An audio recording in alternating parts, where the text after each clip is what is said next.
is a daily nightmare. There isn't a day that goes by that I don't think about this situation and what it means for the future of myself, my husband and my fellow neighbours. It is quite simply terrifying. We know that when that bill lands that we're not going to be able to pay it. It's going to ruin us financially. We're going to have to consider bankruptcy or forfeiting our home and losing our home, everything we've worked hard to build. And just the fear of living somewhere that is essentially a matchbox, and there is nothing we can do to protect ourselves from that. We are completely at the mercy of other companies, freeholders, developers, who are all absolving themselves of responsibility, and it's us that our lives are in danger, and that fear as well is that waking up with that every day really does take a toll. I mean, me personally, my mental health and well-being has severely declined over the last 12 months. Terrible anxiety, loss of appetite, struggling to sleep, all of those things. I don't think I could ever put into words just quite how frightening it all is. 250,000 children will go hungry this Christmas.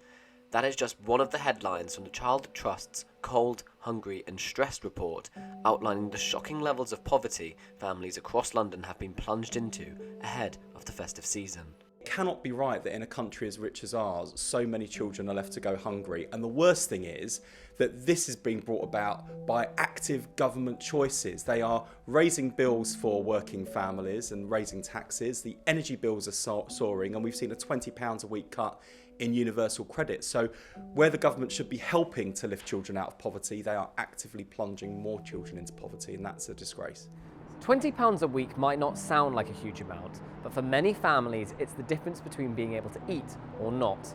The government announced a £500 million winter support scheme, but the Child Trust report says that this would average out to just £4.04 a week per household. The Green Party is uniquely positioned within UK politics. Their voice has always been significant in putting climate change on the political agenda. In 2021, the party finds itself in uncharted territory. The resignation of co-leaders Jonathan Bartley and Sian Berry has set off arguably the most intriguing leadership contest in the party's history. The Greens' voice continues to gain extra political weight as the climate crisis grows more urgent by the day. But the party is now at something of a political crossroads. What leader or co-leaders their party decides to elect will be crucial in determining their political ambitions to be a serious force in British politics.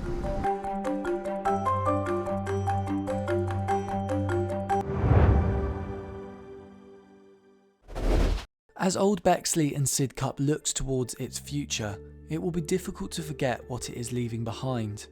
James Brokenshire was a much-loved Member of Parliament who has undoubtedly left a lasting legacy on his constituency. Well, James was really well respected in the area because he was a really proactive MP that listened to the concerns of local people.